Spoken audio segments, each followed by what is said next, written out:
Bueno, uno más uno, el tema bonito de Baluna Montaner, y con este tema iniciamos nuestra edición de la tarde del día de hoy de Venezuela Siempre, Siempre Venezuela, llevándoles a ustedes como siempre información, comentarios, noticias, música, entrevistas, todo lo que tiene que ver con Venezuela y su migración a lo largo y ancho del mundo. Esto lo hacemos con mucho cariño y mucho respeto para todos ustedes a través de esta señal 1160M de Radio San José de Cúcuta y demás emisoras que nos acompañan durante esta emisión. Buenas tardes, Nancy. Buenas tardes, Alan, y buenas tardes a toda nuestra amable audiencia, esa que está ahí en ese día, el 1160 Radio San José de Cúcuta, de nuestras redes sociales oficiales. Síguenos en Facebook, en Siempre Venezuela Radio, en Instagram, @Siempre Venezuela Radio, y en Twitter, @Siempre Venezuela. En la página web, www.siemprevenezuelaweb.com, www.siemprevenezuelaweb.com, en enlace con Radio Delfín 1060 AM y La Voz del Río Arauca 1110 AM. Saludamos en el Control Master a Alex Meneses, a Robinson Cárdenas, a Roberto Alexis Rojas, Alan Peralta con Registro Nacional 0715 y quien les habla, Nancy Pacheco, con Registro Nacional 0713 del Colegio Nacional de Periodistas, Seccional Norte de Santander. Bienvenidos a esta primera ronda informativa en Siempre Venezuela, Venezuela es Noticia. Bueno, y ahora sigue el debate sobre la venta de la refinería en República Dominicana, venta que realizó el gobierno de facto y que tiene tantas aristas irregulares que se cansaría uno de descifrar cada uno de los puntos irregulares que tiene esta venta. Otro de los puntos irregulares los señala el analista político Federico Alves, quien indica que el gobierno de República Dominicana está obviamente metido en este guiso de vender el 50% de una refinería en producción por bonos sin valor en el mercado. Tenían que haber exigido la autorización de Juan Guaidó para dar este paso. Sin embargo, no lo hicieron, obviamente resguardando sus intereses, obviamente con la protección de una empresa de carácter latinoamericano, pero que se dedica a hacer chocolate, y esta fue la empresa que movió el chocolate allá, decimos en Venezuela, batió el chocolate allá en República Dominicana, y se pudo hacer esta venta en donde Venezuela no solamente perdió la mitad de la refinería, sino que perdió también prácticamente el 30% del valor de la empresa al rematarse. La empresa se remató, se dio a un valor muy por debajo del precio con el cual se compró y en unas circunstancias totalmente adversas para la República Bolivariana. Y en otro orden informativo piden incluir el caso de los presos políticos venezolanos en el diálogo que se viene dando en México. Pues Lilia Camejo, abogada y directora ejecutiva de la ONG Justicia Venezolana, ha planteado el día de hoy que los casos de los presos políticos venezolanos, civiles y militares deben considerarse en estas rondas de negociación previstas a desarrollarse en el mes de septiembre en México entre el gobierno de Nicolás Maduro y los factores de la oposición venezolana. Los defensores de los derechos humanos siempre hemos buscado que la liberación de los presos políticos se vuelva un punto totalmente prioritario en cualquier proceso de diálogo. En nuestro caso, abogamos especialmente por oficiales institucionales de la Fuerza Armada Nacional Bolivariana que están detenidos por presuntos delitos que no han podido ser comprobados. Y en una entrevista con Eduardo Rodríguez, la defensora privada de estos presos políticos militares, reiteró que a pesar de saber que son temas políticos, siguen trabajando los casos desde la vista jurídica, porque deben documentar todas las irregularidades procesales de los mismos. Bueno, y el periodista venezolano Vladimir Villegas da una exclusiva. Señala que, según versiones que maneja, se postergarían las elecciones de alcalde y gobernadores para la segunda semana de diciembre. Esto en el marco de las conversaciones y el diálogo que se está realizando en México. Estas elecciones de alcalde y gobernadores quedarían entonces para la segunda semana de diciembre. Y la de concejales y legisladores quedaría para el próximo año. Evidentemente, esto significaría una auditoría internacional, significaría presencia de condiciones transparentes, condiciones justas para todos los que participen, levantamiento de las inhabilitaciones políticas y sobre todo, y lo más importante, la verificación internacional. Esto pues es lo que se corre como versión según el periodista Vladimir Villegas. Saludamos a la doctora Flor María Ávila, que está enviando un saludo a la mesa de trabajo y a todos los oyentes. Y los delincuentes siguen haciendo de las suyas, Alan. Y en este momento han irrumpido en la Biblioteca Integrada de Ingeniería y Arquitectura de la Universidad de los Andes, en la ULA. Causaron destrozos en las instalaciones. Se informó asimismo que estas instalaciones de la ULA presentan daños por inundaciones causadas por las lluvias, también afectando el mobiliario y otros bienes de esta institución. No, pero es que es terrible lo que está pasando con las universidades, con todos los centros de saber y cultura en Venezuela. Prácticamente todas las universidades durante este periodo de suspensión de clases debido a la pandemia han sido asaltadas, han sido robadas, incluso recordemos el caso de este vigilante en la Universidad del Zulia que falleció porque una banda de delincuentes ingresó a las instalaciones de la universidad. Él trató de defender su posición y fue lanzado desde un segundo piso de la universidad, falleciendo de inmediato en la caída. Esta situación se ha presentado en diversos centros educativos, se presenta también en el abandono que tiene la Biblioteca Nacional, se presenta también en los robos que ha vivido constantemente la emisora Fe y Alegría, que en todas sus sedes ubicadas en todo el país han sido saqueadas, robadas las antenas, afectadas las transmisiones. Es decir, hay un plan concreto para la destrucción del tema de la cultura en Venezuela.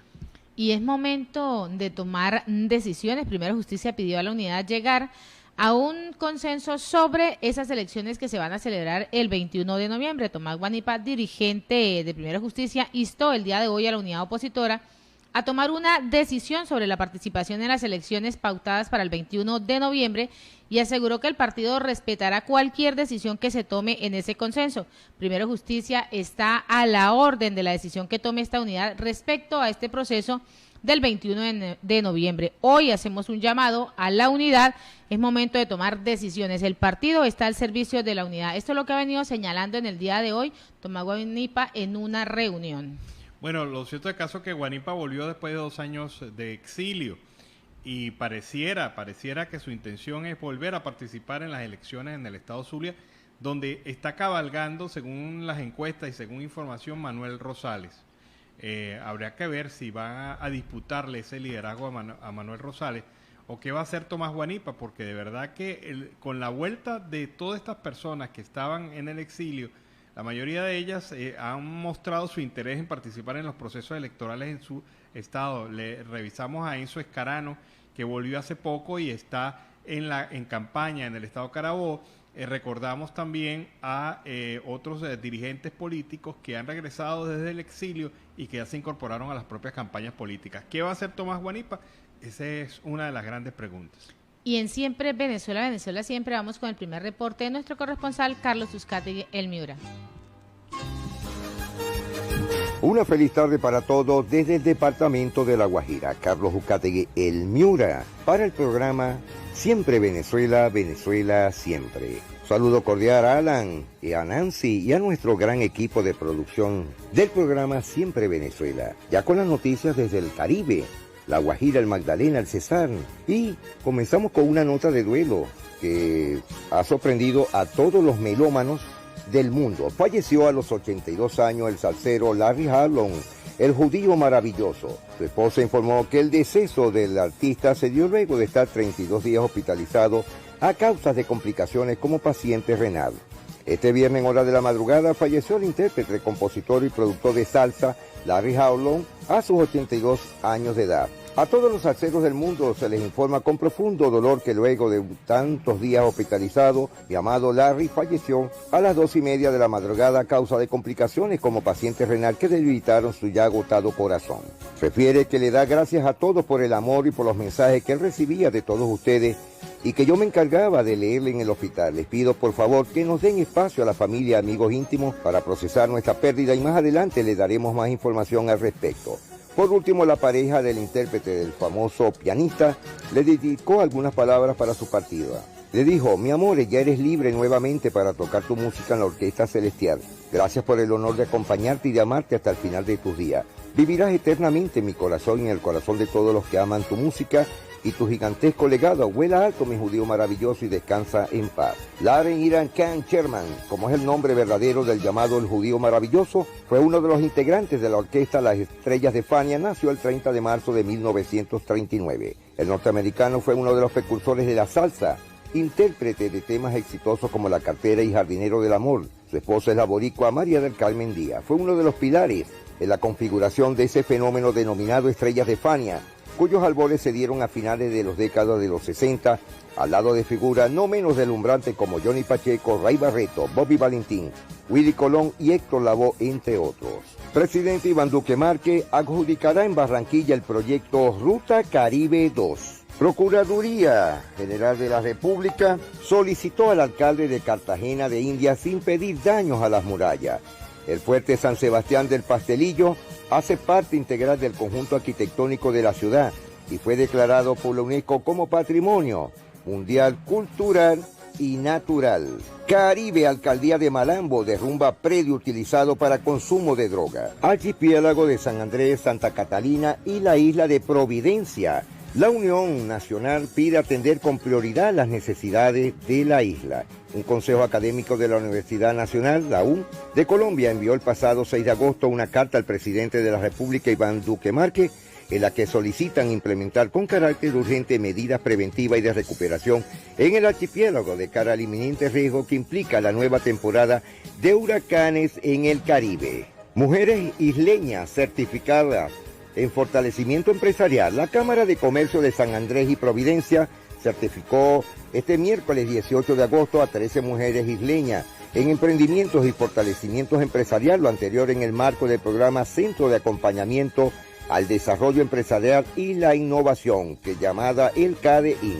En el archipiélago, el pronóstico de las condiciones meteorológicas y oceanográficas. Se trata que se prevé para el área costera de las islas cielo cubierto, lluvias moderadas y viento de dirección este con intensidades de 28 a 36 kilómetros por hora, fuerza 4 o 5. La temperatura ambiente oscilará entre 27 y 28 grados centígrados. Taller gratuito de creación de videoclips y contenidos digitales. La Secretaría de Cultura Departamental y la Dirección de Audiovisuales, Cines y Medios Interactivos del Ministerio de Cultura, en convenio con el Brighter Council, invitan a realizadores y productores de San Andrés, Providencia y Santa Catalina a participar de un taller de creación de videoclip y contenidos digitales desde mañana sábado. También en Santa Catalina, Providencia, en el archipiélago, hay el primer encuentro anticontrabando en las islas. Continúa la campaña de prevención frente a huracanes y ondas tropicales. Acciones contra el contrabando en el Chorley Bay. Colombia aplicará tercera dosis para personas inmunodeprimidas. Así lo confirmó Luis Alexander Moscoso, viceministro de Salud. Tras el llamado de la Corte, el debate de la reforma laboral vuelve al ruedo. Estatuto laboral debe aprovecharse para reglamentar trabajo por hora y salario por regiones. Se desbordó el río en Buritaca. Voluntarios Cobasa reportaron en estos momentos que se registra desbordamiento del río Buritaca a la altura del sector conocido como Las Cabañas. Productores del Magdalena se capacitan en el uso de plaguicidas. Se registran lluvias a esta hora con actividad eléctrica en Santa Marta. Magdalena agregó 159 contagios y 4 fallecidos por el COVID-19. Gremios económicos en el Magdalena le apuestan al desarrollo social. Las distintas agremiaciones que componen la economía del departamento coinciden en fortalecer la representatividad de los productores magdalenenses. Artesanos serán reubicados en los módulos del Camellón de la Bahía. Esta zona cuenta con un alto potencial turístico, comercial, histórico y cultural y además genera muchas oportunidades para los artesanos. Lanzan programa adulto mayor en Ciénega. La alcaldía de Ciénega, en articulación con la Fundación Sembradores de Esperanza en la Familia, lideró el lanzamiento del programa adulto mayor que busca garantizar protección y apoyo a las personas de la tercera edad. Expresidente Álvaro Uribe Vélez propone una amnistía general para lograr la paz. El expresidente Álvaro Uribe propuso una amnistía general como una forma para lograr que el país avance hacia la paz total y se pueda salir de la polarización política que afecta a Colombia, en una propuesta que ha generado un debate en el aspecto político. Vamos en un camino de derrota de la corrupción, lo dice la vicepresidenta canciller. La funcionaria nacional lideró el lanzamiento del Índice Nacional Anticorrupción para las regiones y la segunda fase del portal Anticorrupción de Colombia. Más de 14 millones de colombianos han recibido el esquema completo de la vacunación anti-COVID. Denuncian irregularidades en proceso de vacunación en el Liceo Almirante Padilla de Riohacha. Se habrían acabado las dosis de Pfizer. Festival de la Canción Francisco Lombre escogió a los compositores participantes en categorías maestro y nuevos talentos. Hackers secuestraron datos de la alcaldía de Santa Fe de Antioquia. Cannabis medicinal generaría negocios por 1.700.000.000 para Colombia. El cantante Feid estrena álbum y prepara concierto en Feria de las Flores. Invierno en Antioquia ya golpea fuerte a 10 municipios. Minería aumenta exportaciones y es impulsada por los precios del oro. López y Bernal llegaron al top 5 de la Vuelta a España. El presidente en Corea del Sur lo dijo, Duque pedirá admisibilidad para productos agropecuarios. Y mañana sábado se cierran las inscripciones de la Maratón Medellín 2021, donde participarán muchos talentos costeños de La Guajira y el Cesar. Carlos Ucategui, El Miura, La Voz del Caribe, retornando a los estudios. Bueno, fue nuestro compañero Carlos Ucategui, El Miura, en este primer reporte de la tarde. Seguimos aquí con más información en Venezuela Siempre, Siempre Venezuela. El economista Luis Oliveros, comunicador social, también ha señalado que Venezuela vende una participación de 49% en la refinería de República Dominicana, recibiendo bonos de la República y de PDVSA. No solo vendió a pérdida su participación, sino que no recibió cash, sino títulos de deuda que no valen absolutamente nada. Parece una muy mala operación financiera para Venezuela. No, Luis Oliveros, no es que parece muy mala operación. Es la peor operación financiera que uno puede haber descrito en esta materia. Pero como los genios de PDVSA, encabezados por el abogado especialista en derecho civil, el señor Tarek El Aizami, y representando un gobierno como es este gobierno de facto, le hicieron el negocito, le dieron la Navidad. Maduro sí les adelantó la Navidad a esta gente, les adelantó la compra de bonos devaluados totalmente, porque se los pagó al 100%. ¿Ustedes saben cuánto se está negociando un bono de la deuda pública venezolana en el exterior? A 30%. Es decir, que si usted lo compró a $100, cuando usted lo vaya a vender, le pagan 30% del valor de esos bonos. No, pero Venezuela hizo el peor negocio del mundo. Compró estos bonos y se los paga al 100% a los tenedores, sacrificando el dinero público, haciendo pésimo negocio, y aquí el único beneficiado fue República Dominicana. A propósito de esto, Luis Oliveros aclara que ya Venezuela había tenido otra operación financiera con República Dominicana donde también perdió plata al venderles con descuentos hasta del 60% unas cuentas por cobrar. O sea, República Dominicana nos debía plata y nosotros le dijimos, no, República Dominicana, páguenos 20%, 40%. Y lo hicieron. Mientras a Dominicana le ha ido muy bien negociando con estos genios del chavismo, a Venezuela le ha ido muy mal. Bueno, pero pensándolo bien, a lo mejor a estos genios del chavismo también le ha ido bien porque son tenedores de bonos, algunos de ellos. Y resulta que cuántos de sus colegas, de las personas que están en su círculo, habrán sido beneficiados por esta operación, donde el único perdedor ha sido el Estado venezolano. Y en otro orden informativo, el 86,9% de los adultos mayores del país viven en total pobreza. Esto es lo que afirma hoy Convite. Estas personas mayores de edad que viven en situación de pobreza, según lo ha indicado el día de hoy la ONG Convite, pues, y es una organización que se dedica totalmente a la promoción de los derechos sociales. Y al presentar este informe, que lo presentan siempre anual sobre el acceso a la salud y al envejecimiento poblacional en el país, pues se encuentran con esta gran cifra. El 86,9% de las personas mayores en el país viven en una situación total de pobreza. Esto es lo que ha dicho la directora de este proyecto de Convite, Francelina Ruiz, al presentar este informe. También explicó que la organización emprendió el año pasado una investigación en donde se entrevistaron a 1.202 personas mayores en el país y se encontraron con unos datos totalmente alarmantes, como el 42% de las personas consultadas dicen haber tenido una reducción total en la alimentación. De esas más de 1.202 personas, el 20% nos dijo que no come carne solo por ahí cada 15 días y además solo el 9% de los encuestados dijo que no se pueden cubrir sus requerimientos básicos. Lamentable la situación, cada día el adulto mayor está peor. No, y son las dos poblaciones más sacrificadas, adultos mayores y niños. Y los niños. Son las poblaciones más sacrificadas en Venezuela en estas circunstancias económicas y sociales que vive el país.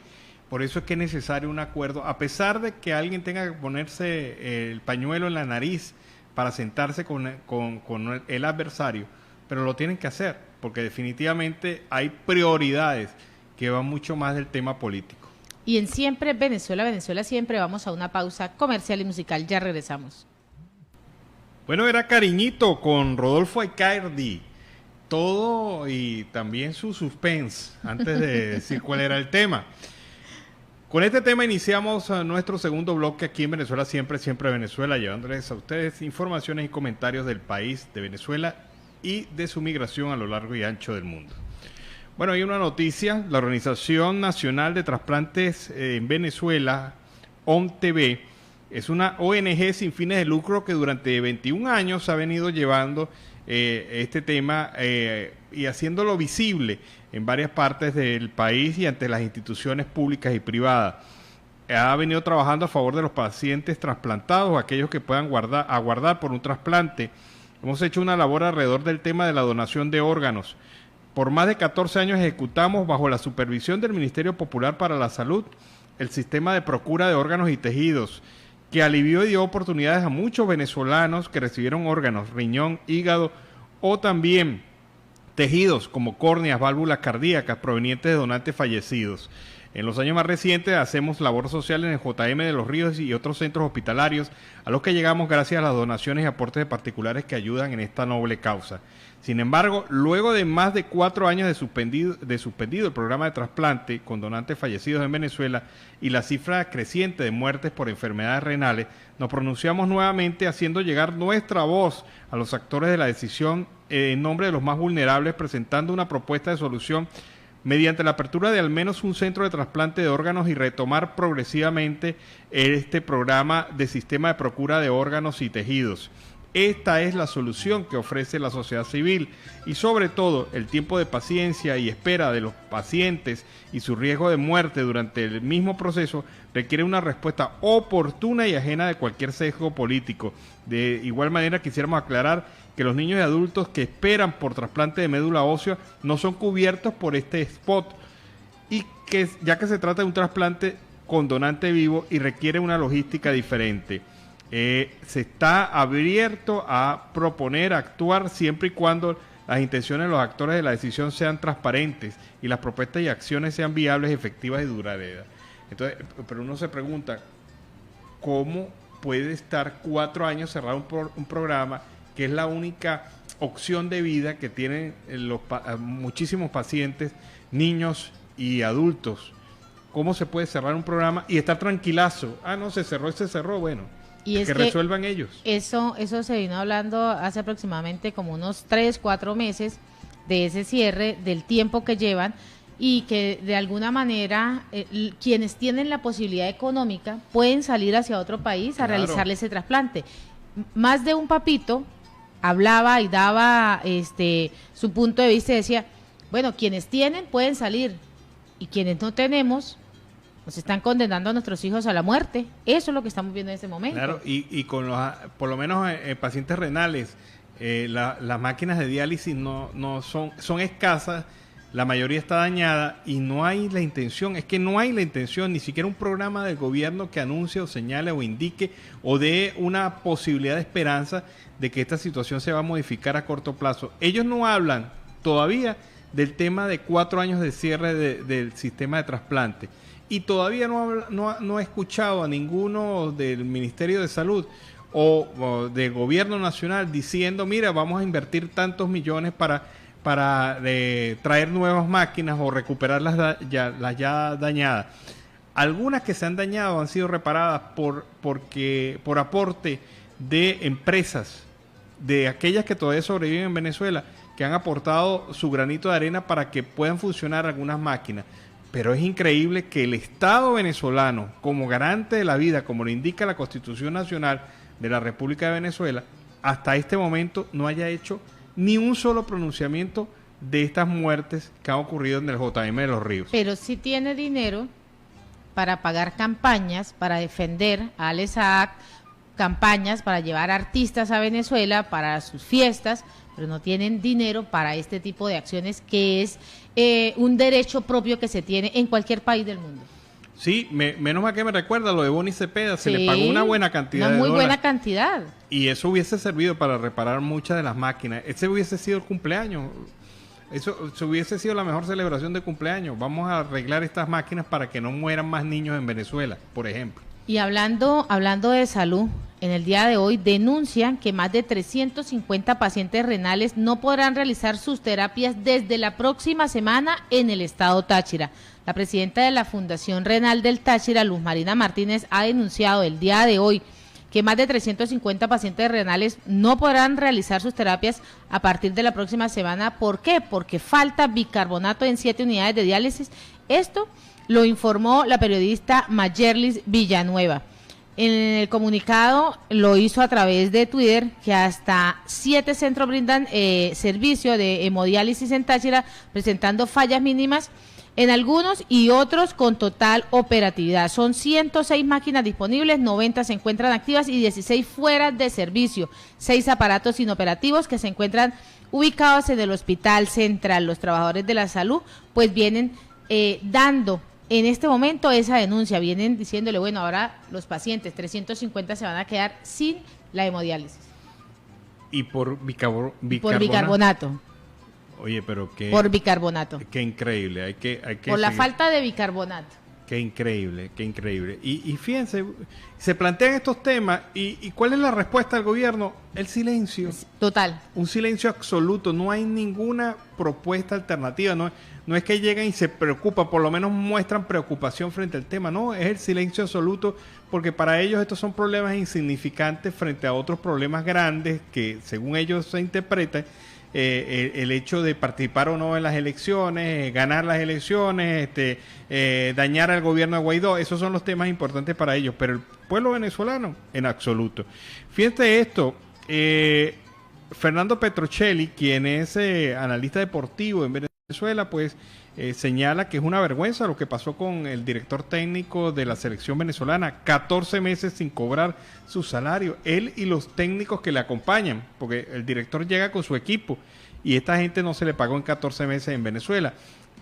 Más vergüenza da que la Federación de Fútbol de Venezuela reconozca hoy, después del escándalo, que sí, que efectivamente le debía 14 meses. ¿Cuándo pensaban pagarle a este señor?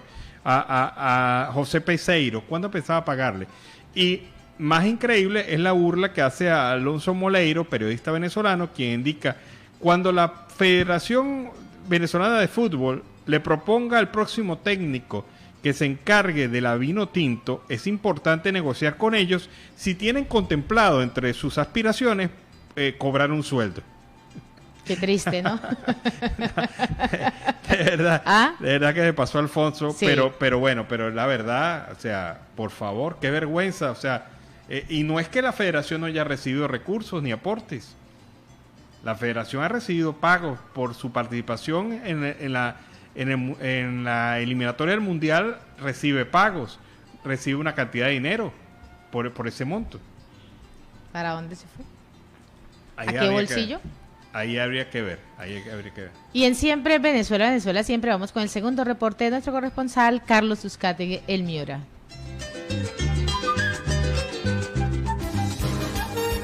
Ya de regreso a nuestro segundo reporte desde el área del Caribe, La Guajira, el Cesar, el Magdalena. Carlos Uzcategui, El Miura para el programa Siempre Venezuela, Venezuela siempre. Lanzada la Copa País de mi barrio, alternativa para el fútbol aficionado. Alcalde Jaime Pumarejo reconoce que el crimen organizado está actuando más rápido que la policía. Nadal dice muy claro que necesita tomarse un tiempo. Nadal se despide de la temporada 2021. Chirretes en acción le abrían el baúl a los buses en Barranquilla para robar equipaje a pasajeros en medio de los Aguacero. Cuento belga. Las dragas no funcionan y tampoco sancionan a los contratistas. Familias claman ayuda tras desbordamiento del arroyo en Manuela Beltrán. El Junior se medirá al Deportivo Pereira en los octavos de final de la Copa Colombia. Arroyo del 85 arrastró vehículos. El conductor logró ponerse a salvo en el área del Caribe. Bolívar, Cararín e Indio campeones de la Copa Amistad Amidepor. Sigue el misterio, sigue aún la polémica. ¿Dónde está el buque mercante Carmen 1? Si naufragaron, que nos den prueba, lo dicen los familiares. Ante la protesta de familiares de los tripulantes del barco desaparecido el pasado 21 de enero, la Capitanía de Puerto les informó que será difícil encontrarlo con la profundidad del mar en esa zona del Caribe. ¿Dónde están? Se debe luchar no solo contra la desaparición, sino contra la impunidad y el olvido. Si los olvidan, si lo olvidamos, mueren. Exigimos una explicación. Desesperadas, abandonadas y con muchas ganas de conocer la verdad, así dicen sentirse las esposas de los 10 tripulantes del Carmen 1, el barco que desapareció hace exactamente 7 meses en aguas del Mar Caribe, cuando iban de Colón, Panamá, a Puerto Bolívar en La Guajira, con mercancías de todo tipo, principalmente electrodomésticos. Varias de ellas se reunieron ayer en la mañana en la sede de la Capitanía de Puerto frente al Parque Centenario, para protestar y pedir pruebas de lo que les informaron el 26 de marzo. Esta vez le explicaron que la embarcación habría naufragado. Hoy, 7 meses después, seguimos en las mismas. No tenemos nada en concreto. Estamos con cuando desaparecieron. Así como me encuentro yo, están varias de las esposas y otros familiares de la tripulación desaparecida, anotó Yuranis Castellón, esposa del oficial del barco, el cartagenero Johan Villar Correa. La mujer agrega que aún no han recibido respuestas por parte de la Capitanía de Puerto. Eso es lo que venimos a buscar, respuesta, precisó Yuranis, y les aseguró que la empresa dueña del barco estuvo en contacto con ellos y suministrándoles recursos económicos desde la desaparición hasta el 5 de julio. A partir de entonces la empresa dejó su responsabilidad y es por eso que nos vemos en la obligación de venir a buscar respuestas, que nos escuchen, porque muchas de nosotros tenemos hijos pequeños y no podemos quedar a la deriva. Según ellos, es un naufrago. Para Jonathan Villar, esposo de Yurani, era apenas su segundo viaje en el Carmen 1. Ella asegura que en el primer viaje de La Guajira a Panamá, Jonathan le escribió por WhatsApp y le dijo que llegarían a tierra con algunos problemas en el cuarto de máquina, por la falla de una válvula, pero que en el puerto de Colón la arreglaron y pudieron zarpar nuevamente la tarde del lunes 18 de enero. En esa plataforma quedó registrada la inspección que le realizaron en el Carmen 1 en Panamá el 14 de enero, es decir, 4 días antes de navegar. Allí quedó establecido que el barco fue enviado al mar pese a tener fallas en el cuarto de máquina, en la carta de navegación, en la brújula y en la línea de franco bordo. La operación de rescate del Carmen 1 estuvo a cargo de la Armada, lo que les informó la Capitanía de Puerto tras reunirse con algunos de los familiares de la tripulación. Es que aún todavía no han llegado a ninguna conclusión en la parte investigativa, porque no han encontrado la nave y esa tarea ha resultado difícil por la grave situación y profundidad en el Mar Caribe en los puntos donde ocurrió el naufragio. Grave situación, lo llaman el misterio del Mar Caribe.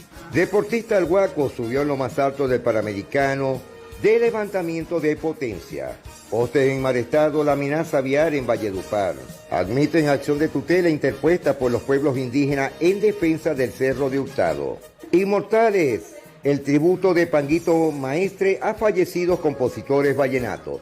La producción está disponible en las plataformas digitales desde este viernes 20 de agosto. Se inicia la campaña de los entrenadores del Valledupar Fútbol Club de los últimos 10 años. En el comparativo de los primeros 4 partidos de los entrenadores que han pasado por el Valledupar Fútbol Club los últimos 10 años, la estadística cita inicio casi perfecto, mientras que otros no convencieron. Se regularizaron más de 1.800.000 migrantes venezolanos, lo dice el gobierno nacional. En medio de la polémica por el intento de la alcaldesa de Bogotá, Claudia López, de crear una fuerza especial para perseguir a los venezolanos vinculados a bandas de delincuentes, el gobierno nacional defendió los resultados obtenidos con la aplicación del Estatuto Temporal de Protección a Migrantes, que tiene con el fin de regularizar a la situación a más de 1.8 millones de venezolanos. Queremos reiterar la infinita consideración por la gran mayoría de migrantes venezolanos, gente buena, gente resiliente que ha venido saliendo adelante en el país.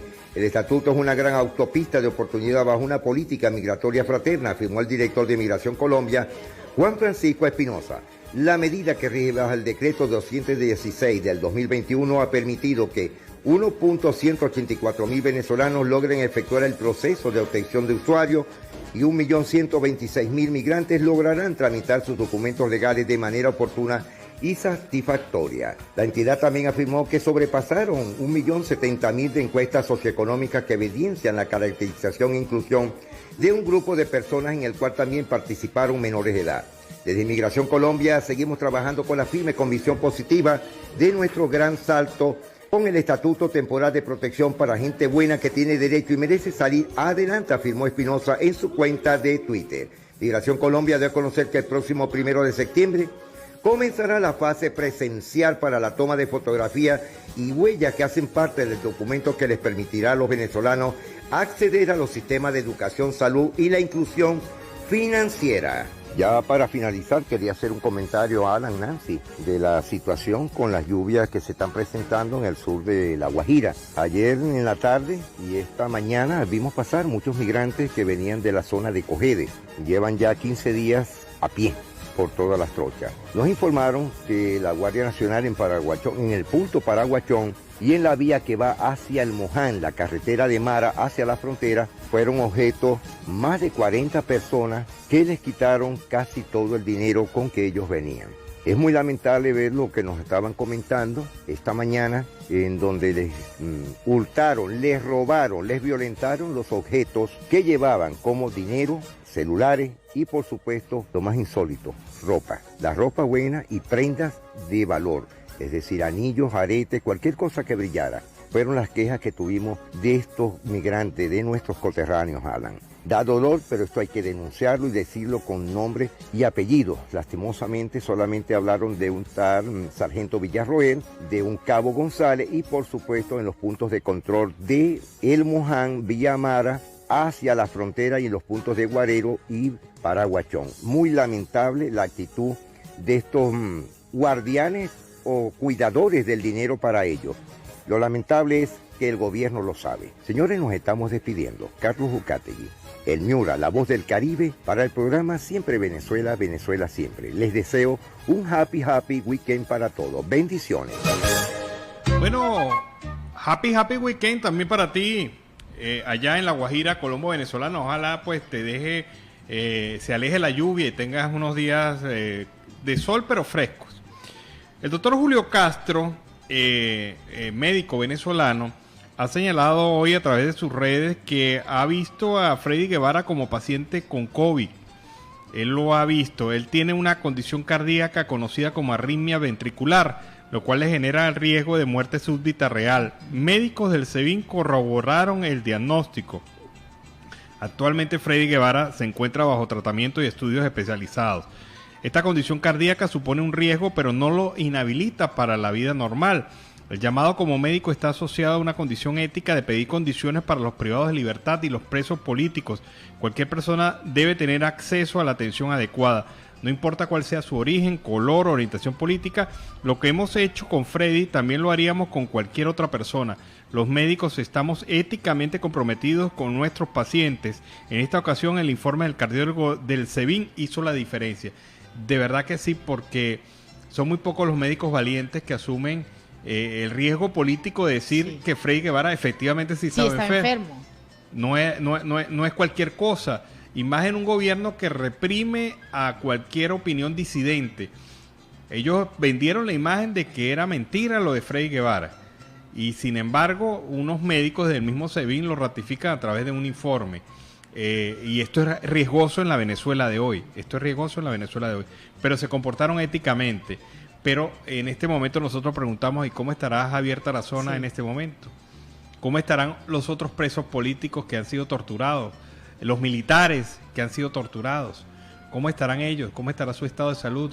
¿Qué médico saldrá a decir que efectivamente esta gente necesita tratamiento y apoyo? ¿Cómo estarán aquellos que están en las salas de tortura? Esta mañana veía yo una imagen de una de las áreas de tortura en el SEBIN y de verdad que es increíble, es un cajón de cemento en donde da angustia ese cajón. Un cajón de cemento en donde meten a la gente y la dejan ahí y la única, usted o se estira o se agacha, es el único movimiento que puede realizar.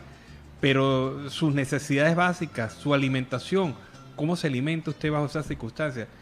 De verdad que es deplorable. Acuérdese que los presos políticos, lo hemos venido reiterando siempre en las emisiones de Siempre Venezuela, Venezuela siempre desde que iniciamos, ellos tienen una condición de desnutrición total.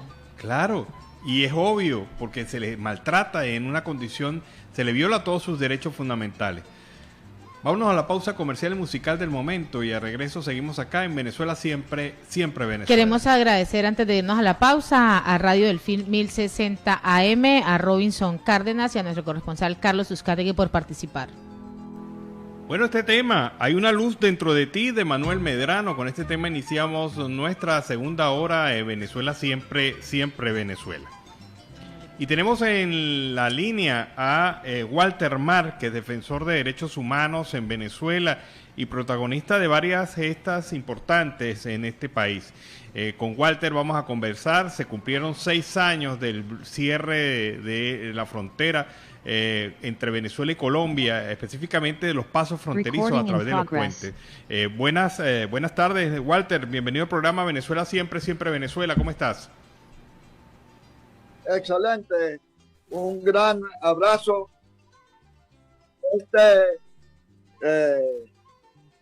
Nombre, este título de Venezuela Siempre Venezuela nos obliga a seguir luchando por nuestro país. Así que bienvenido al nombre y gracias por la invitación. Después de 6 años de cierre de estos pasos fronterizos, de esta frontera colombo-venezolana, ¿qué balance podemos tener? En primer lugar, son 6 años de impunidad y encubrimiento por parte de las autoridades venezolanas y las autoridades colombianas, una gravísima violación de derechos humanos y crímenes de lesa humanidad cometidos en esos espacios fronterizos, porque no hay razones constitucionales para mantener cerradas las fronteras.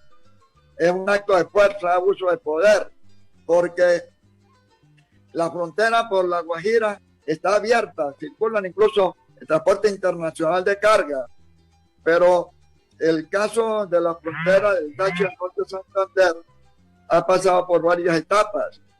La primera etapa fue en el año 2013, cuando con motivo de las elecciones presidenciales,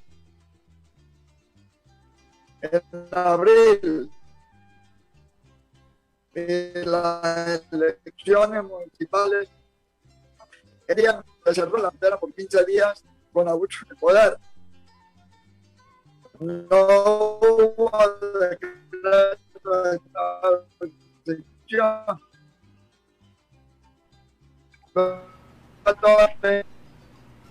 A nivel de horario nocturno, de agosto de 2014 a agosto de 2015 se cerró anoche la frontera, y el 19 de agosto de ese año en una orden verbal por la presidenta de la República se ordena cerrar la frontera y se ejecuta ese cierre de frontera a partir de la madrugada.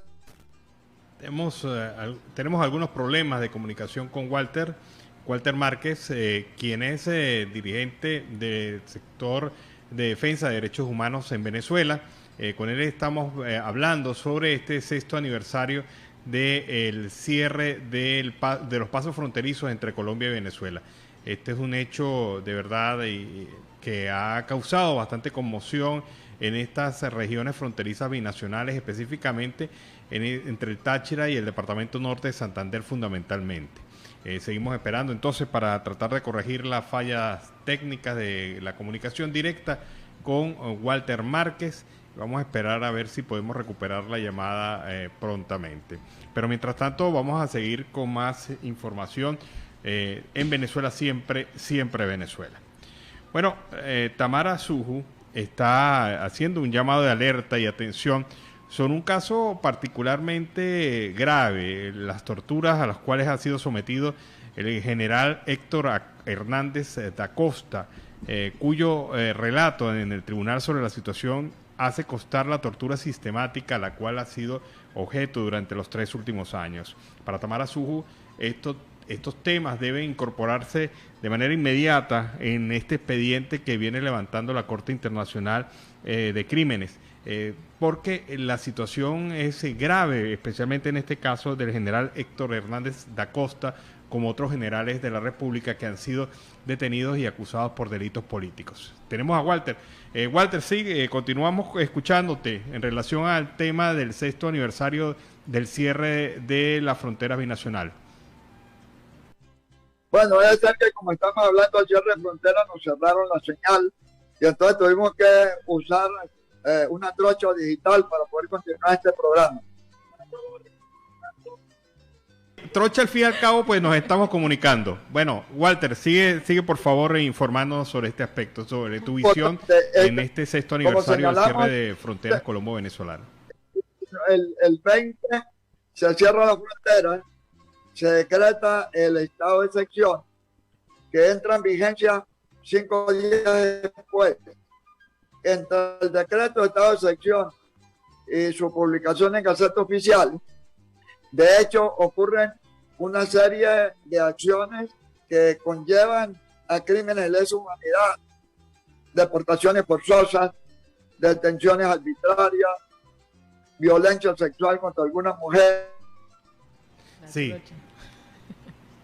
Walter, no. Bueno, volvimos a perder la señal con Walter Márquez. Vamos a intentar conversar con él. Pero bueno, lamentablemente sí, se ha perdido la señal con Walter Márquez desde Venezuela. Nos estaba informando en relación a su visión sobre este 6º aniversario del cierre de las fronteras entre ambos países. Pero Walter ha dicho algo claro, se cometieron crímenes de lesa humanidad que se mantienen vigentes y que deben ser investigados. Por ejemplo, ese desplazamiento masivo de colombianos desde el territorio venezolano, que fue en el año 2015 prácticamente lo que inicia esta situación que poco a poco fue escalando y llevó hasta el cierre definitivo de los pasos fronterizos entre Colombia y Venezuela. Bueno, seguimos con mayor información. Se está hablando y habíamos venido comentando sobre el cierre, sobre la prórroga del lapso de inscripción de candidaturas para el proceso electoral que está convocando el CNE para el próximo 21 de noviembre. Para Eugenio Martínez, analista político y periodista venezolano, prorrogar el lapso de inscripción de candidaturas no se traduce necesariamente en que deba reprogramarse la fecha de una elección. Hasta ahora se ha valorado, pero no se ha decidido prorrogar la fecha tope de inscripción de los candidatos. Sin embargo, el proceso de negociación da para mucho, especialmente en lo referente a los cargos que no representan una amenaza directa al poder constituido y tampoco tienen mayor interés para el liderazgo opositor, como los asambleístas regionales y los concejales. Volvemos a retomar la comunicación, esta vez por la trocha digital, como dice Walter Márquez. No lo tenemos. Bueno, lamentablemente pues no creo que podamos hacer el trabajo con Walter durante la tarde de hoy.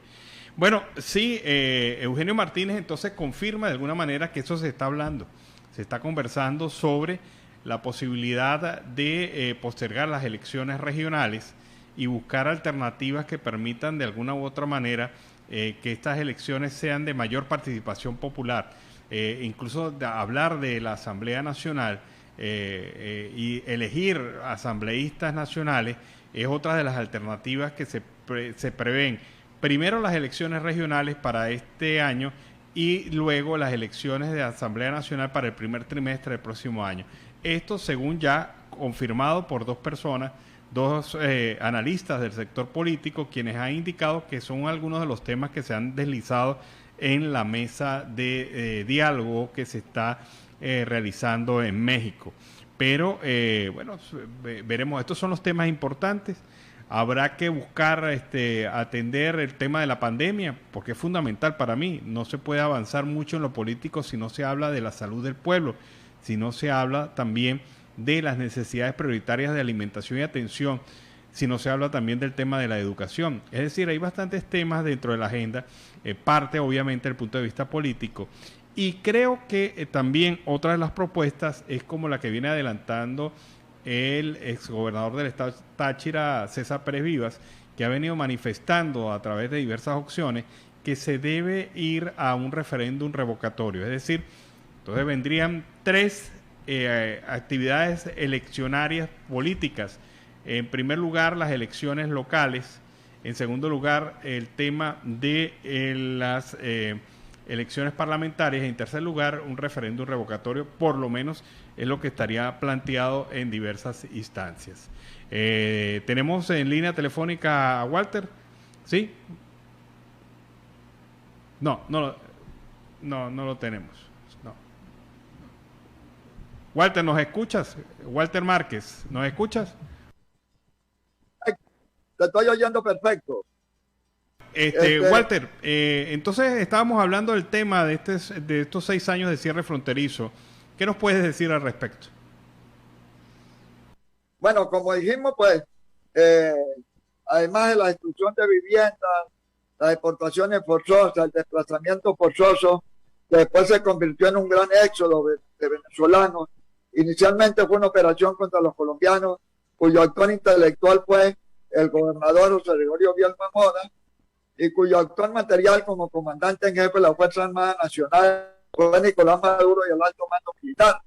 Por eso lo hemos denunciado en la Corte Penal Internacional por el crimen de deportación y desplazamiento forzoso.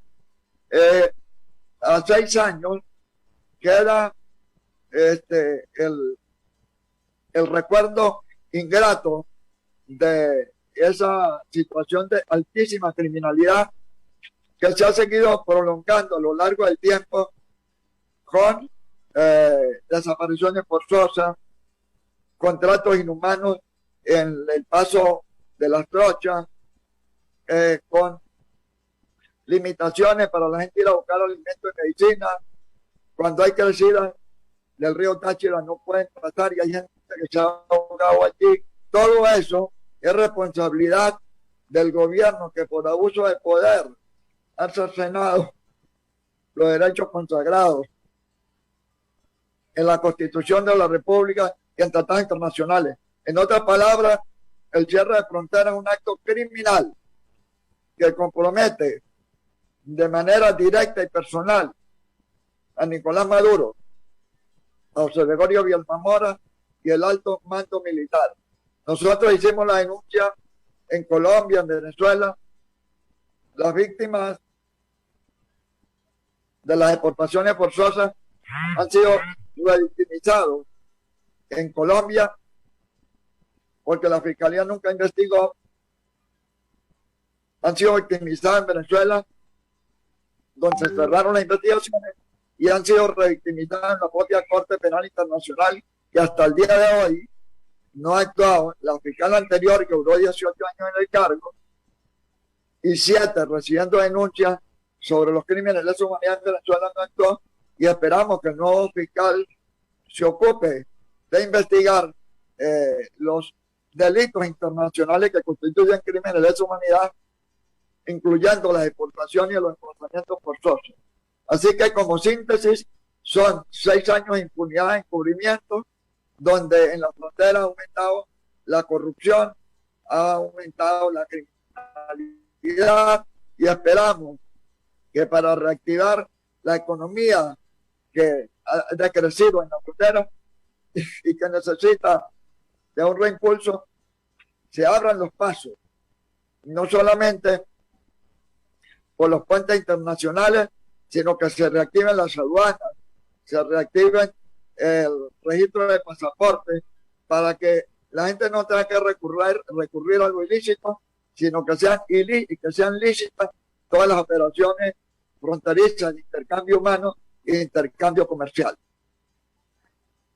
Rumorado mucho recientemente aquí en la zona de frontera que estos puentes, por lo menos el paso comercial, el intercambio comercial, sería reabierto para hacerlo coincidir con el tema electoral interno en Venezuela, y que Frei Bernal pues sería, digamos, el principal propiciador de esta reapertura fronteriza, con la idea de aprovechar eso como capital político. ¿Qué opinión te merecen estos comentarios? Bueno, esos son simples expectativas, pero cualquiera de los candidatos que gane tiene la obligación de tramitar la reapertura de la frontera. Indudablemente que Frei Bernal pues tiene un vínculo, un contacto con el régimen, que él lo más seguro que lo va a usar dentro de su campaña electoral. Pero cualquier otro candidato de la oposición, si surge un solo candidato unitario, tiene también la obligación de asumir el reto de la reapertura de la frontera. Indudablemente que el derecho constitucional a un libre tránsito fronterizo va más allá de una coyuntura electoral. Es un derecho garantizado en la Convención Americana de Derechos Humanos, en el Pacto Internacional de Derechos Civiles y Políticos, en la Declaración Universal de Derechos Humanos, en la Constitución de Colombia y en la Constitución de Venezuela. Por eso señalamos que más allá de la coyuntura electoral es un derecho permanente. Bueno, fue Walter Márquez, el diputado Walter Márquez, quien dirigente del sector de derechos humanos en Venezuela. Con él hemos conversado sobre el tema del cierre de la frontera 6 años después. En una posición evidente, Walter dice que esto está denunciado ante la Corte Penal Internacional y que espera que en próximos hechos y acciones por parte del nuevo fiscal que investigue estos casos en la Corte Penal Internacional se puedan dar las sanciones y las acusaciones necesarias para dar justicia a los colombianos que fueron desplazados del territorio venezolano, a los venezolanos que están siendo desplazados a diario y a las sociedades de frontera que se han venido afectando por estos 6 años de cierre fronterizo. Nos vamos entonces en este momento a la pausa comercial y musical del momento y a regreso seguimos acá en Venezuela Siempre, Siempre Venezuela. Bueno, qué ritmo tan sabroso a esta hora de los gaiteros del Pillopo. Desde el Zulia para el mundo, a través de Venezuela Siempre, Siempre Venezuela. Las cosas buenas, este tema que han interpretado en este momento, y sé que más de un maravino, sé que más de un zuliano que nos está escuchando en este momento debe haberse disfrutado ese tema, así como el resto de venezolanos que también la gaita la llevamos en el corazón y en el sentimiento. Seguimos en Siempre Venezuela, Venezuela es noticia a través de este dial, el 1160 Radio San José de Cúcuta, de nuestras redes sociales oficiales. Recordarles que nos sigan en Facebook, en Siempre Venezuela Radio, en Instagram, @Siempre Venezuela Radio, y en Twitter, @Siempre Venezuela. En enlace con la voz del Río Arauca, 1110 AM y Aruba Estéreo 91.5 FM. Y no se les olvide pasar por la página web www.siemprevenezuelaweb.com. Bueno, seguimos con informaciones y Puente Canoas es el paso fronterizo entre Panamá y Costa Rica. Bueno, según cifras de la Dirección de Migración y Extranjería, en este paso se han detectado la presencia de más de 4.692 migrantes en las últimas semanas. 58% provienen de Haití. El restante son de Cuba, Nicaragua, Venezuela y Bangladesh, lo que quiere decir que la migración y el paso fronterizo por Centroamérica es muy poderosa. Los caminantes allá también hacen presencia en esta zona, pero se ha venido incrementando el número de caminantes, especialmente de venezolanos, que en enero eran 440 según las autoridades de Costa Rica, y actualmente son de 1.289 personas según la última cifra del mes de julio. Así que se ha multiplicado por 3 el número de venezolanos que están utilizando esta ruta para poder escapar de la crisis económica y social que vive Venezuela, y sobre todo buscando una alternativa de futuro, porque su destino final es los Estados Unidos. Y Nicolás Maduro sigue armando su gabinete. En la tarde de hoy ha designado como nueva ministra de los Pueblos Indígenas a Rosidé Virginia González, quien sustituye a Yamilet Mirabal, quien dirigía la cartera desde junio del 2016.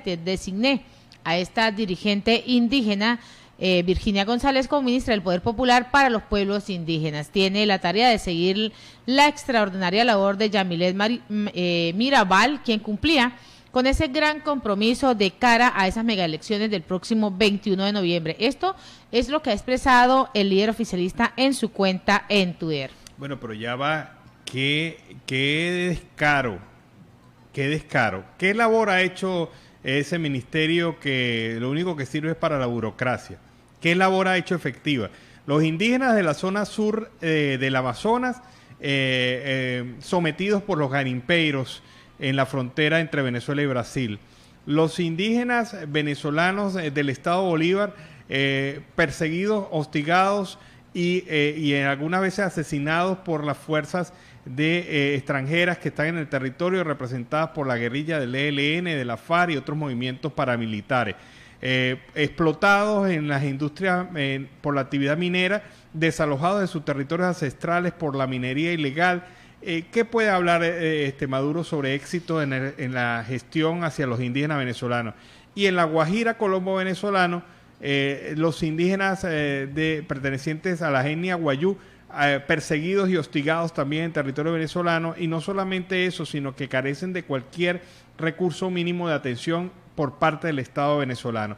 Ese es el éxito que usted menciona sobre esta gestión en el Ministerio de Atención al Pueblo Indígena. Esto es lo que usted señala como éxito. Definitivamente, pues... No sabemos qué es éxito. No es éxito, no sabemos qué es éxito, de verdad que no. Todos los pueblos indígenas venezolanos están en condiciones deplorables. Dígame las poblaciones indígenas entre la frontera entre Apure y el Arauca colombiano, que han tenido que trasladarse hasta Arauca para recibir servicios de atención pública y escapar de las agresiones por parte de las fuerzas militares venezolanas y de los grupos paramilitares que están operando en el territorio venezolano. Esta es la condición que se está presentando con las poblaciones indígenas, y eso es lo que usted habla de éxito. Definitivamente, qué caraduras son. Y en Siempre Venezuela, Venezuela Siempre, vamos con el reporte de nuestro corresponsal Oliver Luyano, el amigo de todos.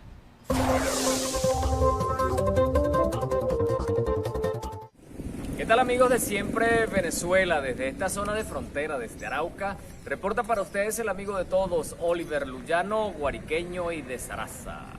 Bueno, mis amigos, nosotros seguimos en la calle conociendo más historias de nuestros hermanos venezolanos, que, como hemos dicho siempre, sirven de motivación para otros hermanos de estas personas que vienen a esta zona de Colombia o a cualquier parte del mundo en busca de mejores oportunidades. Algunos por motivos de fuerza, ¿no? Como es el caso de nuestra amiga de esta tarde. Bienvenida a Siempre Venezuela. ¿Nos dice su nombre, por favor? Hola, buenas tardes. Mi nombre es Jaycee Piñata. Soy de San Fernando de Apure. Ejercía mi carrera en Anzoátegui. Jaycee, allá en Venezuela ejercías el derecho, ¿no? Sí, ejercí el derecho y duré 15 años trabajando por el Ministerio de Educación. ¿Como docente? Administrativo. ¿Y qué te hace venir a esta zona de Arauca?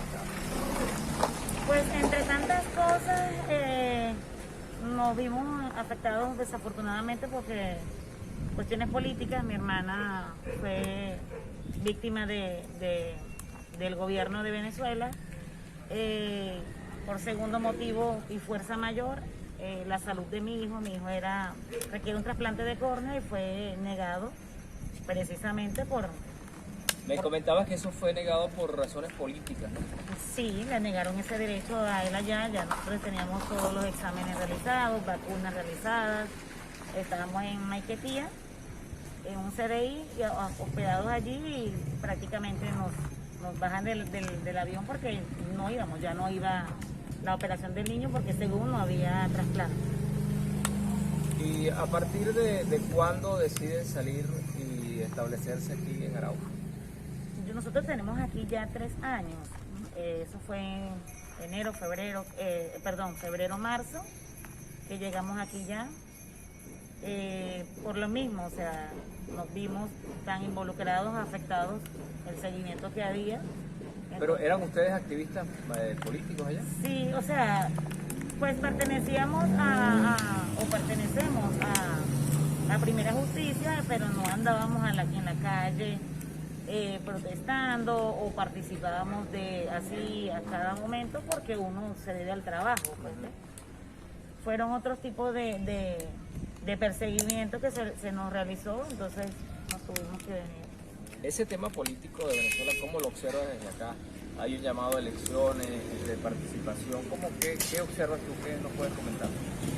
Mira, yo te podría decir, por mucho esfuerzo que nosotros hagamos como venezolanos, de salir a la calle, el manifestarnos, como darnos un fuerza a uno mismo, eso yo lo veo desafortunadamente débil porque es un entorno social que ellos mismos tienen allí que eso no se va a desgastar. O sea, desafortunadamente no. ¿Piensas tú que no hay una salida electoral o política a la situación de Venezuela? Podría haber, pero cuesta, va a costar. Más de lo que ya ha costado, ¿no? Más de lo que ya ha costado. Ahora, coméntanos ahora, ¿qué haces aquí en Arauca? ¿En qué te desempeñas?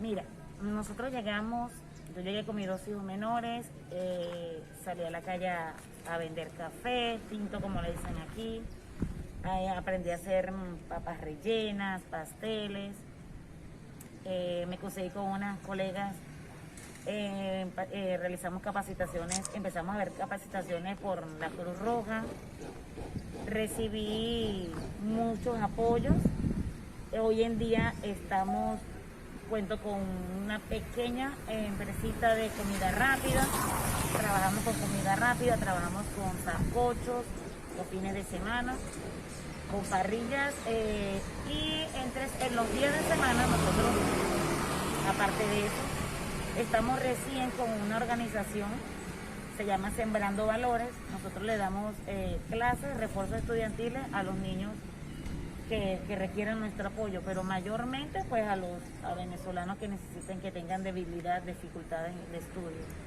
Qué bien. ¿Y cómo hacen los niños para contactarlos? ¿Dónde están ustedes ubicados?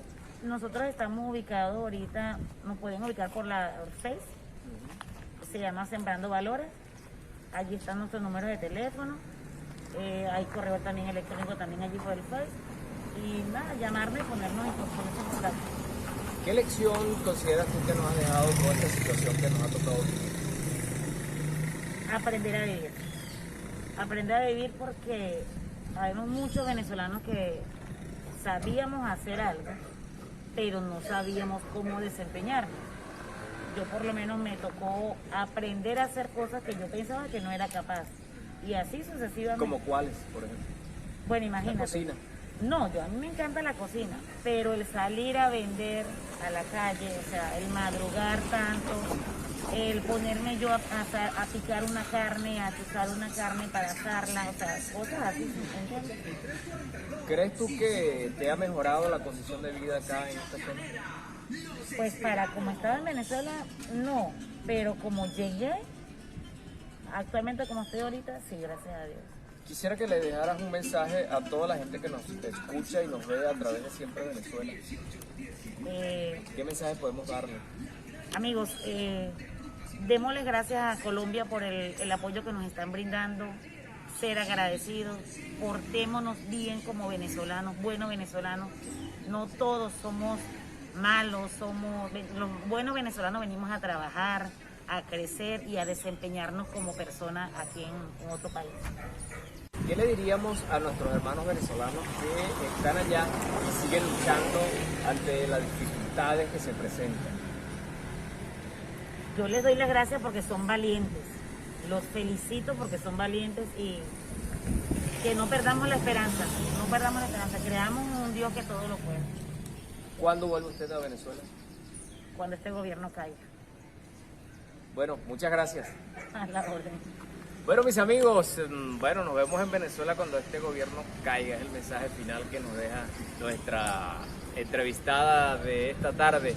Mis amigos, nosotros seguimos en este recorrido por las calles de Arauca en la Cámara Junior Rojas y por acá este servidor, el amigo de todos, Oliver Luyano, guariqueño y de Zaraza. Bueno, y fue el reporte de Oliver Luyano desde el Arauca, Colombo venezolano. Y la oposición venezolana acusa a Nicolás Maduro de perder 43 millones al vender esos activos. Pues el día de hoy, en horas de la tarde, Juan Guaidó criticó al gobierno de Nicolás Maduro que haya tenido que vender estas acciones de la refinería dominicana de petróleos por 42,9 millones de dólares menos de lo que se pagó cuando se adquirió para poder cancelar esta deuda. Eso quiere decir que la petrolera estatal venezolana, PDVSA, había comprado el 49% de estas acciones en el 2010 por 131 millones de dólares, como lo ha venido reiterando Alan, y vendidas 11 años después, donde se pierde esta cantidad de dinero. Es lamentable, ya se pronuncia la oposición. Bueno, fíjate una cosa interesante que plantea el economista Omar Zambrano, jefe del tanque de pensamiento ANOVA y profesor de la Universidad Católica Andrés Bello en Venezuela. Mira lo que señala y que agravaría más el análisis de esta venta.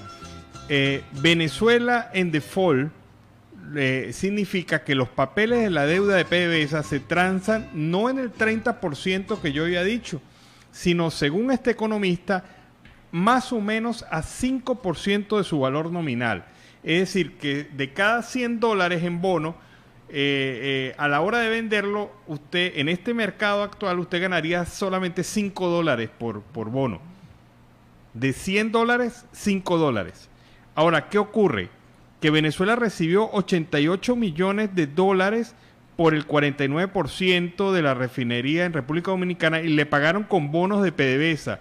Pero esos bonos de PDVSA, el Estado los recibió a su valor nominal completo, es decir, a lo que representaban en el papel, no al 5% que representa actualmente cualquier bono que usted compre de la República de Venezuela en el mercado internacional. Entonces dice Omar Zambrano, ¿será que PDVSA recibió 1.700 millones de dólares?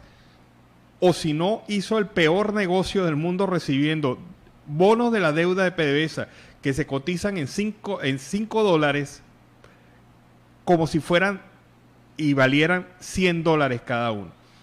O sea, de verdad que esto es, cada vez que se ahonda más en este negocio, se da cuenta uno de la magnitud de la burrada, intencional o no, cometida por este gobierno de facto, que no solamente ha endeudado al país, sino que a la hora de la chiquita remata activos y los remata a precio de gallina flaca. Y según en este negocio también, Alan y audiencia, según Carlos Valero, esta venta es una consecuencia de esa corrupción que viene presentando el régimen de Nicolás Maduro, que se ha visto obligado a vender o a hacer un canje por esos bonos impagos. Sí, y es que precisamente Venezuela está así de considerarse sus bonos de la deuda pública como bonos basura. ¿Por qué? Porque no tienen respaldo. Así de simple. Y entonces algunos vivos aprovecharon esta oportunidad y recibieron, no es que lo hayan recibido todavía, es que lo van a recibir el valor nominal total del bono. Es decir, si el bono valía $100, por ejemplo, van a recibir los $100, a pesar de que ese mismo bono en el mercado internacional está cotizándose en $5. O sea, vean ustedes la magnitud del negocio que se montó aquí, que demuestra a las claras una corrupción, pero mayúscula, incluso con esta refinería. Una corrupción, ojo, que no es solamente en Venezuela, esta corrupción también es en República Dominicana. Eso es de parte y parte. De parte y parte. Allí hay también una situación que habría que investigar. ¿Y dónde está el Contralor General de la Nación de Venezuela reclamando esta situación? ¿Dónde está el Fiscal General de la Nación demandando el inicio de unas investigaciones? ¿Dónde está la Asamblea Nacional Chavista diciendo en este momento que demandando el por qué nunca esto llegó hasta la consulta de la Asamblea Nacional Chavista? ¿Dónde están todos los factores que tienen que operar en relación a esto? Esto ha sido el más grande robo de este año. El más grande robo de este año. Y en otro orden informativo, restringe las zonas del Parque de la Llovizna en el estado Bolívar ante la creciente del río Caroní. Pues el río Caroní sigue creciendo y ante esta situación, pues las autoridades regionales tomaron algunas medidas en las que se respeta el Parque de la Llovizna en el municipio Caroní del estado Bolívar. Por otro, y por lo pronto, pues se decidió cerrar el 30% del acceso a las vías aéreas del parque. La información fue confirmada por Yaciel Gascón, director general del Ministerio de Ecosocialismo de esta entidad. Entre las áreas restringidas están las zonas de los 5K, el mirador principal y los miradores 1, 2, 3 y 4. Vale recordar que en el año 2018 las inundaciones por las crecientes del río Orinoco y Caroní pues obligaron a restringir el acceso total del parque. Así se está viendo esa situación muy complicada. Sí, las lluvias también están generando toda una condición peligrosa en los márgenes del río Orinoco y el río Caroní, y especialmente en la zona del delta, ya que el delta del Orinoco recibe las aguas de ambos ríos. Entonces imagínate tú, si con uno solo como el Orinoco se están generando inundaciones, si con uno solo como el Caroní se están generando inundaciones, ¿cómo será con los dos ríos en el delta del Orinoco? Una situación de verdad bastante preocupante y que debe alertar a los organismos de seguridad y defensa de Venezuela. Y la presidenta de la Comisión Especial de Justicia y Paz, Delsa Solórzano, ha asegurado que las alarmantes cifras reveladas por el Observatorio Venezolano de Seguridad Alimentaria y Nutrición son impresionantes para diseñar, se debe en este momento diseñar unas políticas públicas para implementar durante esta transición. Durante el Foro de Seguridad Alimentaria en la región central del país, Solórzano calificó como preocupante esta situación alimentaria de los habitantes del distrito Capital, Miranda, Aragua y Guárico, donde cerca del 74% de la población aplica estrategias de sobrevivencia como adquirir día a día sus alimentos o hacer un trueque. Bueno, el ministro de Educación ideal debe provenir del mundo profesoral, preferiblemente con doctorado y muchos años de docencia. Además debe contar con habilidades administrativas y disposición de diálogo probadas antes. Educar es esencialmente una tarea democrática. Esto lo dice el escritor y analista venezolano Rafael Arraiz Luca, a propósito de un comentario sobre el nombramiento de Yelice Santaella como nueva ministra de Educación. La ministra, que es boxeadora, que además de boxeadora perdió las elecciones internas del PSUV, que además de eso tiene un hijo detenido por circunstancias vinculadas al narcotráfico en México, y que además de toda esta situación recibe el apoyo de los pranes de la cárcel de La Pica en el estado Monaga, puede reunir estos requisitos de profesional idónea con muchos años de docencia, con habilidades administrativas y disposición al diálogo. Bueno, ahí queda. Ahí queda la pregunta. Y así con esta nota hemos llegado al final de una emisión más de Siempre Venezuela. Venezuela siempre es noticia a través de este dial, el 1160 Radio San José de Cúcuta, en nuestras redes sociales oficiales en Facebook, Instagram, Twitter y en la página web en enlace con La Voz del Río Arauca 1110 AM y Aruba Estéreo 91.5 FM. Agradecemos en el Control Master a Alex Meneses, a Roberto Alexis Rojas, Alan Peralta con registro nacional 0715 y quien les habló, Nancy Pacheco, con registro nacional 0713 del Colegio Nacional de Periodistas Seccional Norte de Santander. Feliz fin de semana, los esperamos el lunes. Hasta el lunes, cuídense.